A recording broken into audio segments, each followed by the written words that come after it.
கண்களை துடிக்கவும் செய்யும். கிருபையும் இரக்கம் நிறைந்த ஆண்டவராகிய இயேசு கிறிஸ்துவே, இந்த கால வேளையில உடைய வார்த்தையை நாங்கள் தியானிக்கிறோம். நாளிலே பிரசங்கம் பண்ணிருக்கிற தேவ வார்த்தை மிகுந்த ஆசீர்வாதமாக எங்களுக்கு மாற்றி தர வேண்டும் என்று இயேசு நாம் வேண்டியிருக்கிறாவே. ஆமென். இல்லையா? இந்த நாளிலே நாம் தியானிக்க இருக்கிற தலைப்பு தேவனை கனப்படுத்த வேண்டும். யாரை கனப்படுத்த வேண்டுமா? தேவனை கனப்படுத்த வேண்டும். யாரை கனப்படுத்தணும்? தேவனை. யார் தேவன் என்றால் யார்? பிதாவானவர், இயேசுவானவர், பரிசுத்த ஆவியானவர், திரியேக தேவனை நாம் கனப்படுத்தணும். இந்த நாளிலே உங்களுக்கு மேல இருக்கிற அதிகாரியை நாம் கனப்படுத்தணும். பள்ளிக்கூடத்திலே ஆசிரியர்கள் தலைமை ஆசிரியரை கனப்படுத்துகிறார்கள். வேலை பார்க்கிற ஸ்தலங்களிலே, அலுவலகங்களே உயர் அதிகாரிகளை கனப்படுத்துகிறார்கள். அதை போல அங்கே ஆண்டவர் சொல்லக்கூடிய காரியம், மனிதர்களாகிய நாம் தேவனை கனப்படுத்த வேண்டும் என்று சொல்லி, தேவனை கனப்படுத்தல் அவசியமாக இருக்கு. யாத்திராம புஸ்தகம் 12ஆம் அதிகாரம் 42வது வசனத்தை வாசிப்போம். யாத்திராம புஸ்தகம் 12வது அதிகாரம் 42வது வசனத்தை வாசிங்க. கர்த்தர் அவர்களை எகிப்து தேசத்தில் இருந்து யாரை புறப்பட பண்ணினாங்க? இஸ்ரவேல் ஜனத்தை கர்த்தர் என்ன செஞ்சிருக்காரு? அடிமைத்தனத்தில் இருந்து விடுதலை பெற்று எகிப்து தேசத்தில் இருந்து யார்களை? இஸ்ரவேல் ஜனங்களை புறப்பட பண்ணினார். இது அவருக்கென்று முக்கியமாய் ஆசரிக்கப்பட்ட ஆசரிக்கத்தக்க ராத்திரியாயிற்று. இஸ்ரவேல் சந்ததியார் எல்லோரும் தங்கள் தலைமுறை தோறும் கர்த்தருக்கு முக்கியமாய் ஆசரிக்க வேண்டிய ராத்திரி இது. எப்ப பெற்றாங்க? ராத்திரி நேரத்துல அந்த இஸ்ரேல் ஜனங்க எத்தனை பேர் தெரியுமா? 6 லட்சம் பேர். புருஷர்கள் 4 லட்சம் பேர், குழந்தைகளும் பெண்களும் 2 லட்சம் பேர், மொத்தம் 6 லட்சம் பேர். அல்லேலூயா. வேதத்துல இருக்குது.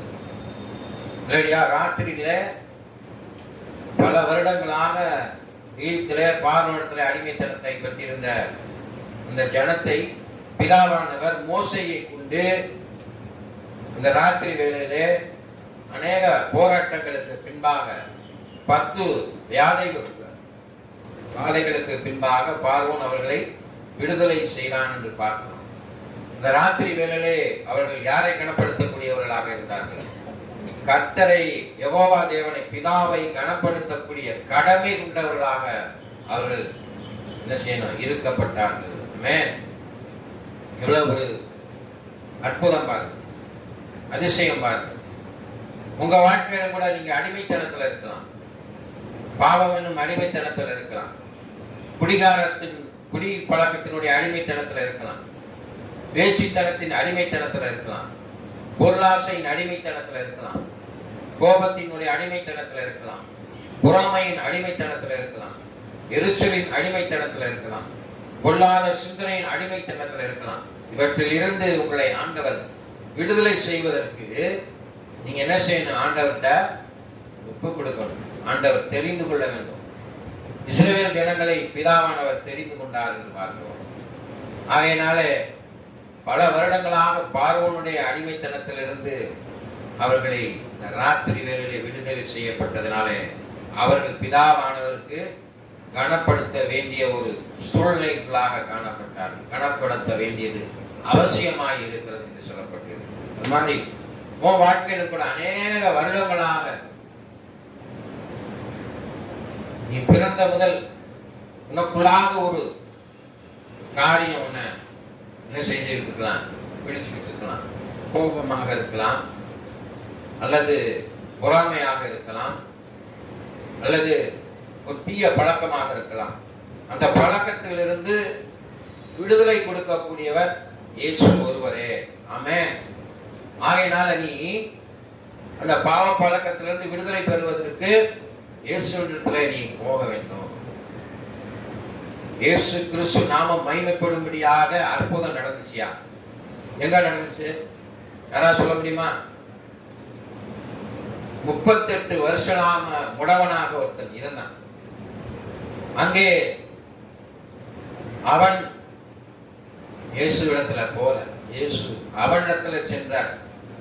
அப்ப அந்த இடத்துல அற்புதம் இயேசு மூலமா நடக்க வேண்டும் என்பது ஒரு சுத்தமாக இருந்தது. தேவநாமம் மகிமைப்படும்படியாக, உன் வாழ்க்கையில கூட தேவநாமம் மகிமைப்படும்படியாக ஒரு சில காரியங்களை ஆண்டவர் நடப்பிப்பதற்காக பல வருடங்களா ஒரு காரியங்களை நீ அடிமையா இருக்கணும். அவற்றிலிருந்து விடுதலை பெற வேண்டும் என்றால் நீ முழுமையா அவன் வாழ்க்கையில என்ன செய்யணும்? அவரிடத்துல ஒப்பு கொடுக்க வேண்டும். அப்ப நீ பிதாவினுடைய கனத்தை பெற வேண்டும் என்றால், அவரை கனப்படுத்த வேண்டும் என்றால், நம்முடைய வாழ்க்கையிலே நாம் என்ன செய்ய வேண்டும்? ஆண்டவரை தேட வேண்டும். 1 சாமுவேல் 2ஆம் அதிகாரம் 29-30. 1 சாமுவேல் 2ஆம் அதிகாரம் 29-30 ஆகிய 2 வசனங்களை வாசிங்க. 1 சாமுவேல் 2ஆம் அதிகாரம் 29-30.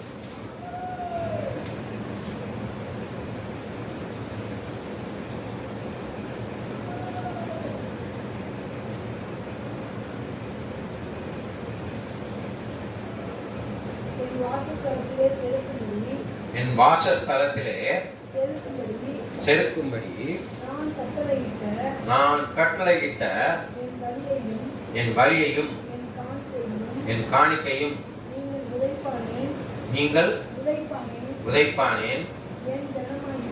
என் ஜனமாகிய இஸ்ரவேலின் காணிக்கை எல்லாம் பிரதானமானவைகளை கொண்டு உங்களை கொழுக்க பண்ணும்படிக்கு நீ என்னை பார்க்கிலும் குமாரரை மதிப்பானே என்கிறார். பார்த்தீங்களா? குமாரரை மதிக்க வேண்டும். அல்லேலூயா. இங்க பைபிள் நியூ டெஸ்டமென்ட்ல பிரகாரம் பார்த்தீங்கன்னா, என்னை கண்டவன் பிதாவை காண்கிறான். சில பேர் பிதாவை மாத்திரம் மகிமைப்படுத்திக்கிறாங்க, சில பேர் இயேசு மாத்திரம் மகிமைப்படுத்திக்கிறாங்க. இயேசு இல்லாம பிதாவிடத்துல போக முடியாது. ஆமென். அப்ப நீ உன் வாழ்க்கையில இஸ்ரவேல் ஜனங்களை அன்றைய நாளே கொடுக்க பண்ணினார். எப்படி கொடுக்க பண்ணினாரு? அங்க கானான் தேசத்தை அவர் சுதந்திரித்துக் கொள்ளும்படியாக. இந்த கானான் தேசம் என்பது என்னது? செழிப்பான ஒரு தேசமாக, பாலும் தேனும் ஓடக்கூடிய தேசமாக இருக்கு. அப்படின்னா பால் ரோட்ல ஓடிச்சுன்றது அர்த்தம் இல்லை, தேன் ரோட்ல ஓடுறது அர்த்தம் இல்லை. செழிப்பான ஆசீர்வாதம். எப்படி? அதற்கு உதாரணமாக அங்கே சொல்லப்பட்டிருக்கிறது, ஒரு திராட்சை குலையை 2 பேர் சேர்ந்து ஒரு கம்பளை கட்டிட்டு அது தொங்க விட்டு அவ்வளவு கனமாக, அவ்வளவு பெரியதாக இருக்கு. அதில் திராட்சை செடி, திராட்சை ரசம் ஆசீர்வாதத்தை குடிக்கக்கூடியதாக. ஆமென். இல்லையா? அங்கே நம்ம வாசிக்கிறோம். யோவான் புத்தகம் 8ஆம் அதிகாரம் 49 வாசிக்கிறோம். யோவான் 8:49 8:49 வாசிங்க. அதற்கு இயேசு, நான் பிசாசு பிடித்தவன் அல்ல. நான் யாரை கனம் பண்றாரு? பாத்தீங்களா? இயேசு கிறிஸ்துவே பிதாவை கனம் பண்ணுகிறார். நான் பிசாசு பிடித்தவன் அல்ல, நான் பிதாவை கனம் பண்றேன். நீங்கள் என்னை கனவீனம் பண்ணுகிறீர்கள். அன்பான தேவ பிள்ளைகளே, இன்னைக்கு உலகத்துல இயேசு உங்களுக்காக இந்த உலகத்திற்கு வந்திருக்கிறார். கிறிஸ்தவனுக்கெல்லாம் தெரியும், இங்க உட்கார்ந்து இருக்கிற உனக்கு எனக்கு எல்லாத்துக்குமே தெரியும். ஆனால் இயேசு சொல்ற காரியத்தை நம்ம செய்யறோமா? பொய் சொல்லாதிருப்பாயாக, உபச்சாரம் செய்யாதிருப்பாயாக, கொலை செய்யாதிருப்பாயாக, பிறனுடைய பொருளை இச்சியாதிருப்பாயாக, பூமியிலே உன் ஆயுசு நாட்கள் நீடித்திருப்பதற்கு உன் தகப்பனையும் தாயையும் கனம் பண்ணுவாயாக. நிறைய சொல்லியிருக்கிறார் பிதாவானவர். அதுல முக்கியமான அங்கே பிரமாணத்திலே இயேசு கிறிஸ்து சொல்லக்கூடிய காரியம், ராஜரீக பிரமாணமாகிய உன்னை போல் பிறனை நேசி என்ற பிரமாணத்தை நம்ம நடத்துறோமா? இயேசு இல்லையா? ஆனா இயேசுவை நம்ம என்ன செய்யறோம்னால கனவீனப்படுத்துறோம். எப்படி கனவீனப்படுத்துறீங்க? ஆனா ஒரு எக்ஸாம்பிள் சொல்ல முடியுமா? பிள்ளைகளை எப்படி கனவீனப்படுத்துறீங்க? ஆண்டவருடைய வார்த்தைக்கு செவி சாய்ப்பதில்லை. விருத்த சேதனம் செய்யப்பட்ட செவியுடையவர்களாயிருப்பது. நேரா உன்ட்ட இயேசு பேச மாட்டார். ஒண்ணு போதகர் மூலமா பேசுவாரு, இல்ல உங்க பெற்றோர் மூலமா பேசுவாரு, இல்லையா? இல்லைன்னா ஆவிக்குரிய சகோதர சகோதரிகள் மூலமாக பேசுவார், யார்கிட்டயாவது பேசுவார். ஆலோசனை, பூமியில ஆலோசனை எப்படி கிடைக்கும்? கடவுள் நேரம் வர மாட்டார், இல்லையா? உன் தகப்பன் புத்தியை கேள், உன் தாயின் போதகத்தை கல்லார். வார்த்தை மூலமா பேசுவார். நீ நடந்து போய்கிட்டே இருப்பார். ஏதாவது ஒரு இடத்துல ஒரு கார்லயோ அல்லது ஒரு பஸ்லயோ அல்லது ஒரு டூ வீலர்லயோ வசனம் எழுதப்பட்டு இருக்கும். அதன் மூலமா ஆண்டவர் உன்கிட்ட பேசுவார். அப்படி கூட பேசுவார், இல்லையா? அதை நாம் என்ன செய்யக்கூடாது? கனவீனப்படுத்தக்கூடாது. நடந்து போய்கிட்டே இருப்ப, திடீர்னு அந்த வசனத்தை பார்ப்பாய். ஐ ஆம் வித் யூ, நான் உன்னுடனே இருக்கிறேன், நான் உன்னை விட்டு விலக மாட்டேன் வசனத்தை பார்க்கும்போது அதை நீ உனக்குள்ள உள்வாங்கிக்குள்ள ஆண்டவர்கிட்ட பேசுறாருன்னு அர்த்தம், இல்லையா? அதெல்லாம் நீங்க அசால்ட்டா, அதான் கனவீனப்படுத்துறது. இப்ப சொன்னார், ஆனா நீங்களோ என்னை கனவீனப்படுத்துறீங்க. நம்பிக்கை, விசுவாசம் கொள்ள வேண்டும், கனப்படுத்த வேண்டும்.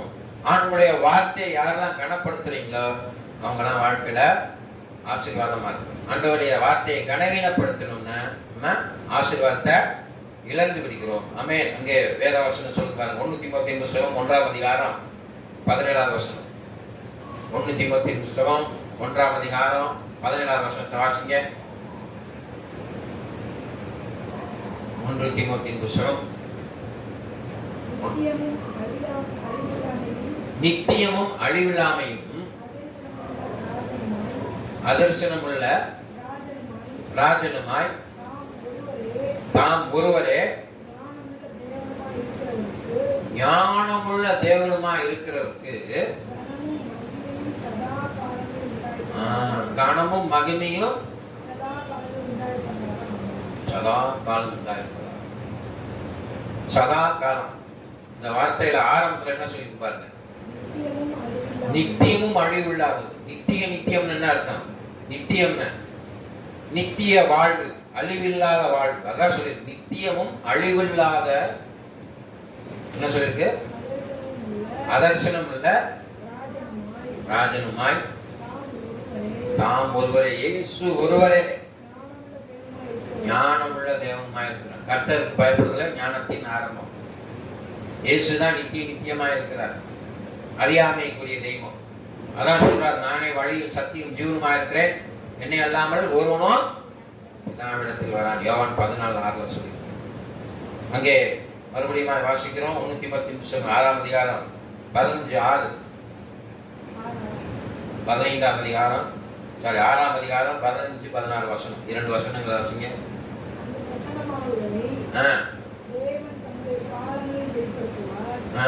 தேவன் தம்முடைய காலங்களில் வெளிப்படுத்துவார், அவரே நித்தியானந்தம் உள்ள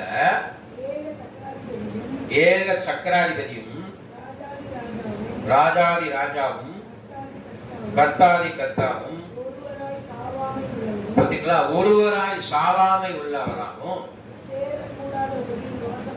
சேரக்கூடாத ஒளியில் வாசம் பண்ணுகிறவரும். பார்த்தீங்களா? மனுஷரால காணவே முடியல, இல்லையா? மோசே போய் நின்றான், ஒளி பார்க்க முடியல. இன்னொருத்தர் யாரு போய் பின்னால பார்த்தது முகத்தை? யாரோ சொல்ல முடியுமா? மோசே தான். காணக்கூடாதமா இருக்கிற, ஆமே, அவருக்கு கனமும் நித்திய வல்லமையும் உண்டாயிருக்கிறார். பார்க்க முடியாது, இல்லையா? கனமும் நித்தியமான வாழ்வும் உண்டாகிறது. அன்பான தேவ பிள்ளைகளே, மத்தேயு புத்தகம் 17:5 சொல்லி கிறிஸ்துவை கனப்படுத்த வேண்டும். இயேசு கிறிஸ்துவை நாம கட்டாயம் கனப்படுத்த வேண்டும் சொல்லி, ஏன்னா அவர் தான் அவனுடைய பாவத்தை சுமந்து தீர்த்தார் என்று சொல்லி. இயேசு கிறிஸ்து ரத்தம் சகல பாவங்களை நீக்கி சுத்திகரித்தது என்று பார்க்கிறோம். ஆமென். மத்தேயு புத்தகம் 17:5. அவன் பேசுகையில் இதோ ஒளியுள்ள ஒரு மேகம் அவர்கள் மேல் நிழலிட்டது. பாத்தீங்களா? இவர் என் நேசகுமாரன், இவர் பிரியமாயிருக்கிறவன். அந்த மேகத்திலிருந்து ஒரு சத்தம் உண்டாயிற்று. ஆமென். அல்லேலூயா. இயேசுவின் மேல பிரியமாயிருக்கும். பிதாவானவர் அங்கே சத்தம் கொடுக்கிறார். மேகம் போல உன் மேல நிழல் இருக்கணும். நீ விசுவாசித்தால் தேவ மகிமையை காண்பார். தேவனுடைய மேகம் நிழலாய் உன்னை வழி நடத்துகிறது. இஸ்ரவேல் ஜனங்களை அக்கினி ஸ்தம்பமாக மேக ஸ்தம்பமாக பிதாவானவர் வழி நடத்துவதை போல இயேசுவிடத்திலே அவர் அங்கே நின்ற பொழுது ஒரு மேகத்தின் மீது இந்த சத்தம் கேட்டது. இவர் என்னில் நேசகுமாரன் என்று சொல்லி இவரை நீங்க என்ன செய்யணும்? பின்பற்றி நடக்க வேண்டும் சொல்லுங்க. செவி கொடுக்கணும் அவர் சொல்ற வார்த்தை. இன்னைக்கு உன் மேகம் யார் மேல இருக்கு? உன் பிள்ளைங்க உன் பேச்ச கேட்குதா? நீ போகிற பேச்சு கேட்கிறியா?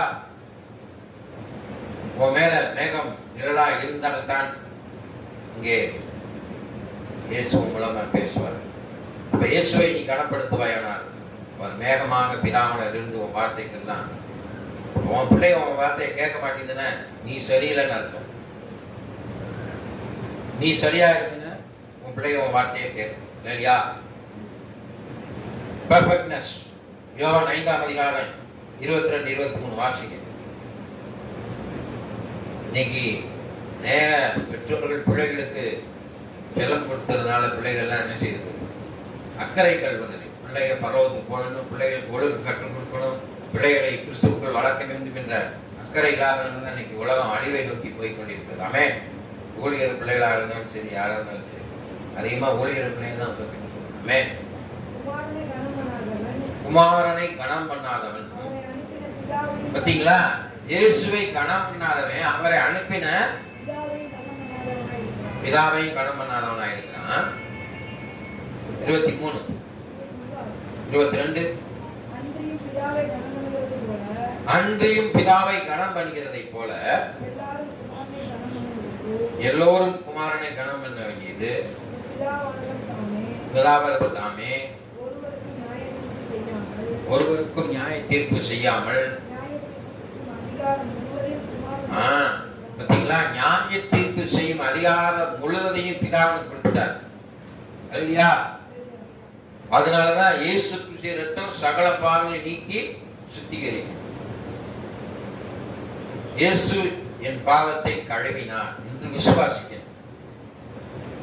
ஆனா நம்ம தான் என்ன செய்யறது? பாவத்துல இல்லை. அடிக்கடி உங்களுக்கு சொல்றது. எரேமியாவின் புத்தகம் 6ஆம் அதிகாரம் 6ஆம் வசனத்தை வாசித்து பார்ப்போம்.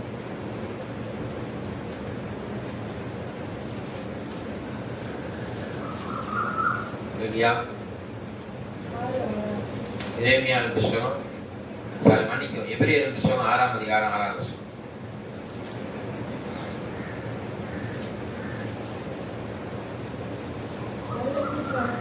மறுதலித்து போனவர்கள் தேவனுடைய மறுதலித்து போனவர்கள் தேவனுடைய குமாரனை தாங்களே மறுபடியும் சிலுவையில் அறைந்து அவமானப்படுத்துகிறபடியால் அவர்களை புதுப்பிக்கிறது கூடாத காரியம். எப்படி நீங்க அவமானப்படுத்துறீங்க? ஆண்டவர் எதை செய்யக்கூடாது என்று சொல்கிறாரோ அதை நம்ம மறுபடியும் என்ன செய்யறோம்? திருப்பி செய்யறதுனால அவரை மறுபடியும் சிலுவையில அறையணும். இயேசு நம்முடைய பாவத்துக்காக சிலுவையில மரித்தார். ஒரே தரம் மரித்து ஒரே தரம் உயிர்த்தார். ஆமென். அப்ப உன் பாவத்தை எல்லாத்துக்காகவும் மொத்தமா 2023 வருடங்களுக்குலாம் மரித்து விட்டார். அவரோடு சேர்ந்து அந்த கலாத்தியர் 2 நீங்க விசுவாசிக்க. கிறிஸ்துவோட சேர்ந்து சிலுவையில் அறையப்பட்டேன், ஆயினும் பிழைத்திருக்கிறேன். இனி நான் அல்ல, கிறிஸ்துவே எனக்குள் பிழைத்திருக்கிறார். இப்பொழுது நான் மாமிசத்தில் பிழைத்திருப்பது எனக்காக தம்மை தாமே கொடுத்த தேவனுடைய குமாரனை பற்றியான விசுவாசத்தினாலே பிழைத்திருக்கிறேன். அதனால மறுபடியும் நான் சிலுவையில அடைந்து அவமானப்படுத்தல. என் பாவம் முழுவதையும் அவர் கழுவி விட்டார். இனி நான் பாவம் செய்ய மாட்டேன். இல்லையா? பாவத்தின் சம்பளம் மரணம். இல்லையா? தேனியில் ஒரு பாஸ்டர் இருக்கார். அவர் ரோஸ் ஷாம்லாவோட படித்தவர் சொன்னார். ஜேம்ஸ் பாண்டின்னு சொல்லி பீச்சில் கரெக்டாக சொன்னார். பேட்ச் ஜேம்ஸ் பாண்டின்னு சொல்லி அவர் பாஸ்டராக இருக்கார் தேனியில். அவர் திராட்சை தோட்டம் வச்சுட்டு இது பண்ணுறாரு. இல்லையா? அவர் பார்த்தீங்கன்னா 35 குழந்தைகளை வச்சு பராமரிக்கிறார். இல்லையா? 35 பெற்றோர் செய்த பாவத்தினாலே அந்த குழந்தைகளுக்கு HIV பேஷண்ட்ஸாக இருக்கிறாங்க. இல்லையா? HIV பேஷண்ட்ஸை வச்சு அவர் தேவைகளை சந்திச்சு அவர் யார்கிட்டையும் அவர் என்ன சொல்றாரு, பீச்சில் படித்தனால அங்கே இயேசுவை அறிந்து கொண்டனால இயேசுவை ஏற்பட்டு நான் சாதாரணமான அந்த திராட்சை தோட்டத்தில் ஒரு கூலி வேலையாக சேர்ந்தாராம். சாட்சி சொன்னார். கூலி வேலையாக சேர்த்து அதே தோட்டத்தில் அந்த தோட்டத்தை வாங்க முடியாத பணத்தை செஞ்சுட்டு அதை கொண்டு வருகிற பணத்தை வைத்து இந்த மாதிரி குழந்தைகள், ஏன்னா அவருடைய தாயாருக்கு HIV பேஷண்டாக இருந்து இறந்து போனாங்க. அதனால் அந்த மாதிரி பாதிக்கப்பட்ட குழந்தைகளை ஆண்டவர் எவ்வளோ அற்புதம் செஞ்சிருக்காரு. இந்த குழந்தைகளை தாயார் செய்த தவறுனால நிலவில் ஆண்டவர் கூறினால அவருக்கு பாதிக்கலையா? இந்த இதன் மூலமாக பாதிக்கப்பட்ட குழந்தை 35 குழந்தைகள் வைத்திருக்கிறாங்க. அது என்ன சுருளி போகிற பகுதியில் ஒரு ஊர் ஏதோ ஒரு கிராமத்தை சொல்கிறாங்க. ரோமணி அவர் எதுவுமே நான் கேட்க மாட்டேங்க. மற்றவங்க மாதிரி நான் போய் அந்த குழந்தைக்காக அதை கொடுங்க அதை கொடுங்க. நான் உழைச்சி எனக்கு வருமானத்தை வச்சுன்னா அவர்களாக யாராவது அதை பார்த்து அந்த பள்ளியிலோ அக்கமக்கு, ஆனால் யாருமே அந்த பிள்ளைகளுக்கு போக மாட்டாங்க பள்ளிகள். இல்லையா?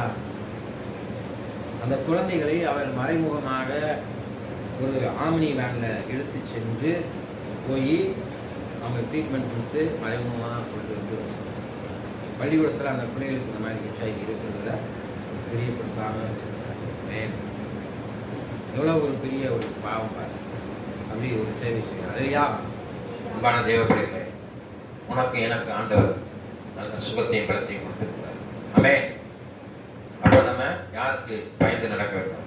இயேசுக்கு பயந்து நடக்கணும். தேவநாமம் மகிமைப்படும். அங்கே வேதத்தில் வாசிக்கிறோம். வாசிங்க. வெளிப்படுத்தின சுவிசேஷம் 5:12-23. 5:12-23.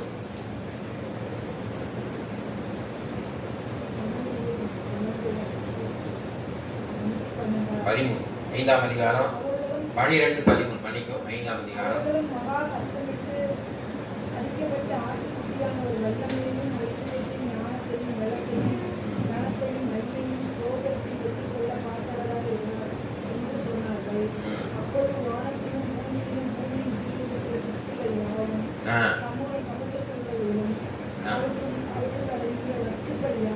வஸ்துக்கள் யாவும்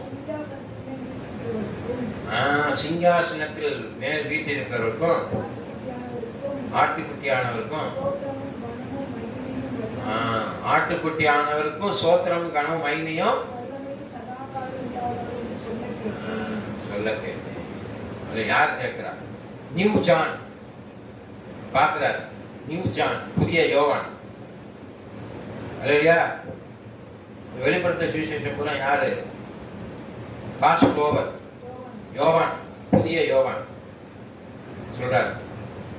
ஆண்டோடைய வருகை எங்க இருக்குமா? ஆண்டோடைய வருகை எங்க இருக்கும்? எங்க வரும்? இஸ்ரேல் தேசத்துல வருமா? இந்திய தேசத்துல வருமா? சீனாய் மலை மீது இறங்குவார். அது இறங்கும் போது யாரெல்லாம் இறங்குவாங்க? தேவதூதர்கள், யூதர்கள் 1,44,000 பேரும் வருவாங்க மறுபடியும். ஆமென். சீல்டு, முத்திரை போடப்பட்டிருக்கு யூதர்கள் 1,44,000 பேர் தான் வருவாங்க. அடுத்த யூதன் வருவன்னா அவங்களுக்கு தெரியாது. ஆனா புறஜாதியாக இருக்க நம்ம சீனாய் மலையில் இறங்க வேண்டும் என்றால் ஆண்டவரை கனப்படுத்த வேண்டும். ஆமென். நீ ஆண்டவரை கனப்படுத்தினால் ஆண்டவருடைய வருகையில் நீ நிற்க முடியும். தேவனை கனப்படுத்தும் வழிமுறை 3 காரியம் தான் வாசிப்போம். கருணை பணிகளின் வழியாக, இரக்கம் ஆண்டவர் நீ கனப்படுத்துறேன்னா மற்றவங்க மீது நீ இரக்கம் கொண்டவன். எப்படி? நல்ல சமாரியன். நீதிமொழிகள் புஸ்தகம் 14:31 சொல்லி, நீதிமொழிகள் 14:31 வாசிங்க.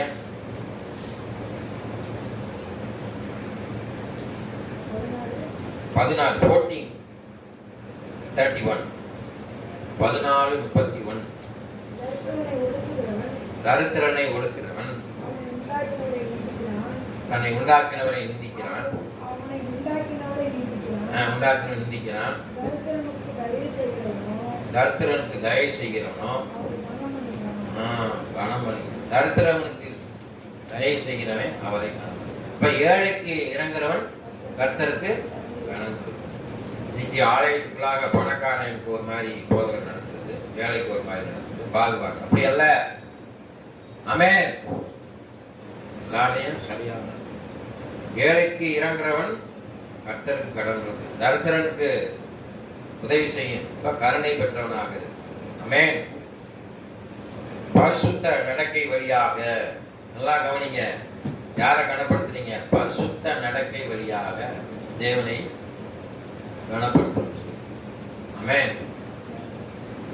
பரிசுத்தம் இல்லாமல் ஒருவனும் தேவனை தரிசிக்க முடியாது. ஆமென்.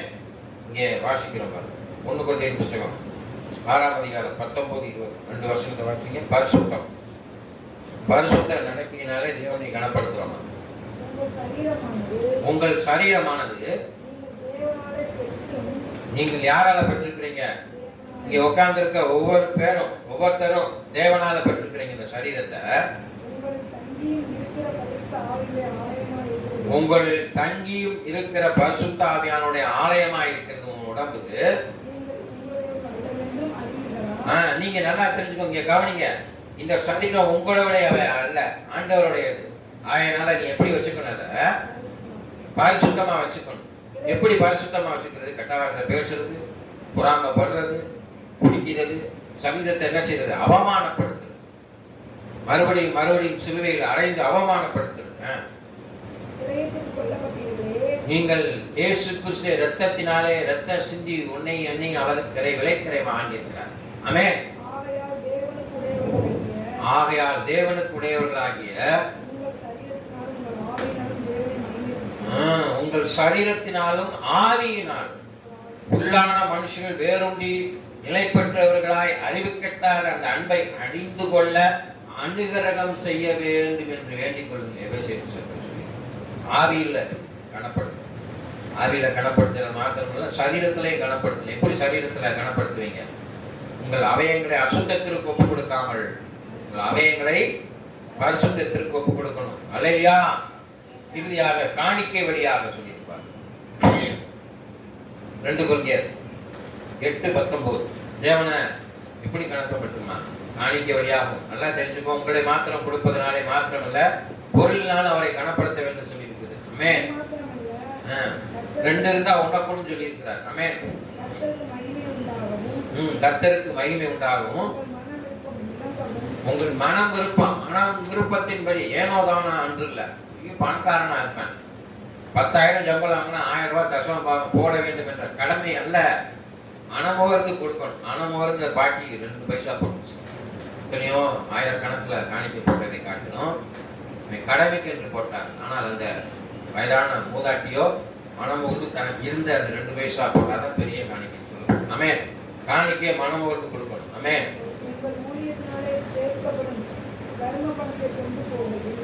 எங்கள் ஊழியத்தினாலே சேர்க்கப்படும் தர்ம பணத்தை கொண்டு போகையில்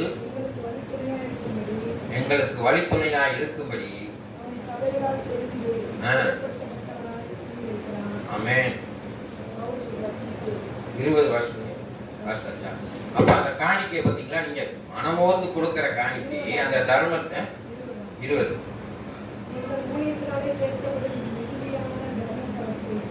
மிகுதியான தர்ம பணத்தை பாத்தீங்களா, காணிக்கை வாங்கி அந்த போதகரை குற்றப்படுத்தாதபடி அந்த காணிக்கை சரியா பயன்படுத்தணும். எச்சரிக்கையா இருந்து கர்த்தருக்கு முன்பாக மாத்திரமல்ல, மனுஷருக்கு முன்பாகவும் பாத்தீங்களா யோக்கியமானவைகளை எவ்வளவு ஒரு பெரிய காரியம் பார்த்தீங்களா? நீங்க மனமோந்து கொடுக்கிற அந்த காரியம் தர்ம பணமா, தர்மம் தலைகாட்டும் அப்படின்னு சொல்றேன். அவ்வளவு அந்த பணத்தை என்ன செய்யணும்? சரியா ஊழியர்கள் தவறா பயன்படுத்தக்கூடாது. அதனால தான் நான் காணிக்கை விஷயத்துல ரொம்ப கவனமா இருக்கேன். இல்லையா? ஜனங்கள் கொடுத்த ஜனங்களுக்கு செய்ய, ஏழைகளுக்கு செய்ய அதவே தான் விதைக்கிறோம். அமேன். கர்த்தர் பார்த்துட்டே இருப்பாங்க. உண்மையா இருக்கிறோமா காணிக்கையில என்னையும் பார்ப்பாரு. ரொம்ப முக்கியம். இல்லையா? அடுத்ததாக இறுதியாக சொல்லியிருக்கு ஆராதனை போற்றுவது இல்லையா? சரிங்களா? ஆராதனை சரியான நேரத்தில் வரணும். ஆராதனை போற்றுவதன் மூலமாக தேவன் உன்னை நாளிலே ஆசீர்வதிப்பார். பைபிள் சொல்லுங்க. உனக்கு போராட்டம் இல்லைன்னு சொல்லல, கஷ்டம் இருக்கு, சரீரத்தில் விளைவின இருக்கு, எல்லாத்தையும் விட்டுட்டு வரும்பொழுதுதான் ஆண்டவர் பார்ப்பார். இல்லையா? பிகாஸ் இயேசு கிறிஸ்து உனக்காக ஆணிகள் கடாவப்பட்டது. எவ்வளவு வெளியிட்டு இருக்கும் யோசிப்பார். காலில் கடாவப்பட்டது, விழா, லங்ஸ், இங்க புத்துனாய், லங்ஸ் தான் மூச்சு விடுறது. இங்க நறுக்குன்னு புத்துனாய், உனக்காக நான் புத்து வாங்கினார். இங்க உட்கார்ந்து இருக்க ஒவ்வொருத்தருக்காக எனக்கு மாற்றம் எல்லாருக்கும் நான் புத்து வாங்கினார். ஆமென். வாசி வெளிப்படுத்த சுவிசேஷம் 4:11.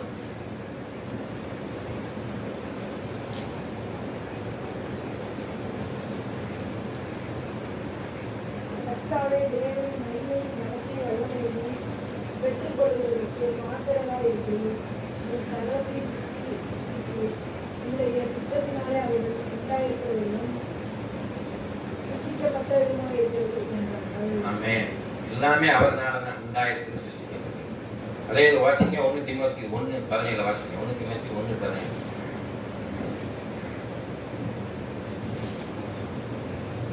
வாஸ்தவம்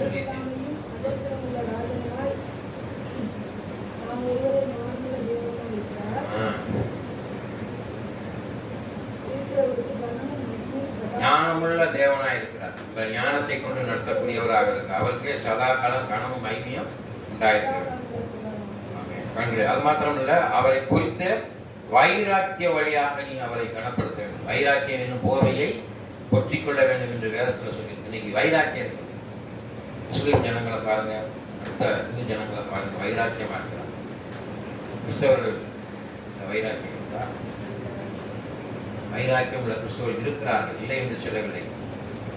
இல்லையா? பயபக்தியும் வைராக்கியம் அவசியமாக இருக்கிறது. கண்களை முடிக்கிறோம். மிகுந்த இறக்கம் கிருபையும் நிறைந்த ஆண்டவராகிய இயேசு கிறிஸ்து கால வேளையிலே உடைய வார்த்தையை கேட்டோம்.